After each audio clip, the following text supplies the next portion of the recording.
Assalamualaikum. Kasus Indra Kents dan Doni Salmanan. Kenapa orang bisa kena tipu? Tak, akhir-akhir ini media sosial diramaikan dengan berita penangkapan Crazy Rich muda yakni Indra Kents dan Doni Salmanan. Keduanya dinyatakan sebagai tersangka kasus penipuan berkedok trading binary option dengan merek aplikasi terpisah. Seperti yang diketahui, Indra Kents dan Doni Salmanan sempat dijuluki sebagai Crazy Rich milenial karena sukses menjadi orang kaya di usia muda. Terlebih, semua kekayaan mereka dipamerkan di media sosial sehingga banyak kalangan muda yang tertarik. Menanggapi kasus ini, Nisa Kurnia Ilahiyati SIKOM, M.Med.Com, dosen Departemen Ilmu Komunikasi Ilkom Universitas Airlangga, Unair, menjelaskan keterkaitan ciri khas flexing atau tren pamer harta di media sosial dengan sebuah penipuan.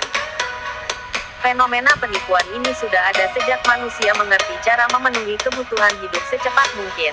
Ucap Nisa dikutip dari laman resmi Unair, Rabu tanggal 23 Februari tahun 2022. Lebih lanjut Nisa menjelaskan bahwa seiring perkembangan teknologi informasi dan dunia maya, target penipuan berisiko digait dengan mudah.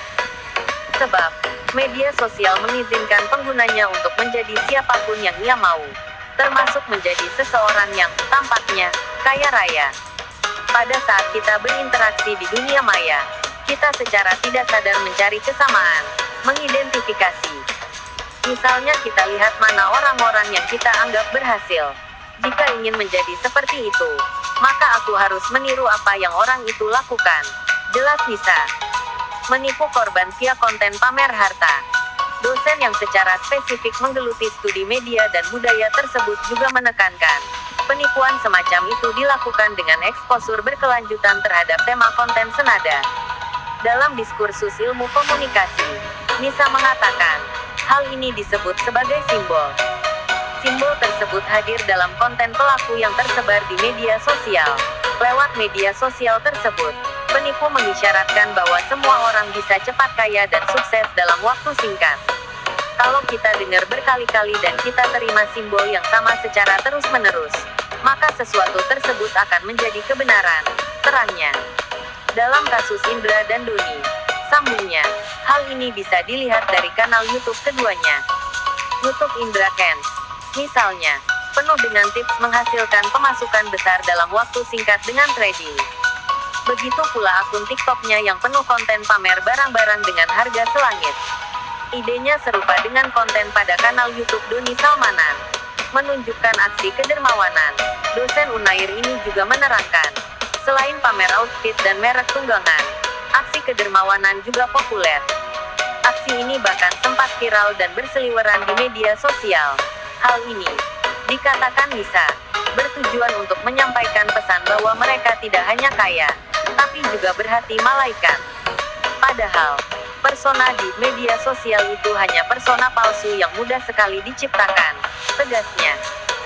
Terlepas dari aksi para crazy rich palsu, Nisa menjelaskan, penipuan bisa dipercaya juga dikarenakan masyarakat Indonesia punya tendensi besar terhadap apa yang orang katakan daripada mengecek sendiri.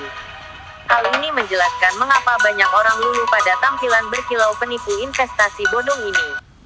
Terlebih mereka yang sudah terlanjur jadi followers atau subscribers dan mengidolakan para influencers tersebut. Sebenarnya yang dibeli itu kadang bukan barangnya, tetapi kedekatan emosionalnya. Tukas lulusan sarjana Unair itu. Tuntutan sosial melek finansial. Lebih jauh, Nisa menyoroti bahwa pada zaman yang serba canggih ini terdapat tuntutan sosial agar seseorang harus mandiri dan melek secara finansial sedini mungkin. Keinginan menjadi independen secara finansial. Meski demikian, tidak bisa ditelan mentah-mentah. Adanya keinginan untuk cepat kaya, lanjut Nisa, malah mampu mendorong orang-orang untuk terjerumus pada salah satunya investasi akal-akalan Indra dan Doni ini.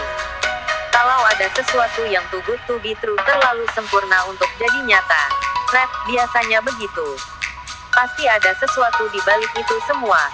Tutup pengajar mata kuliah Cyberculture, Internet, Media, and Culture, Departemen Ilkom Unair itu.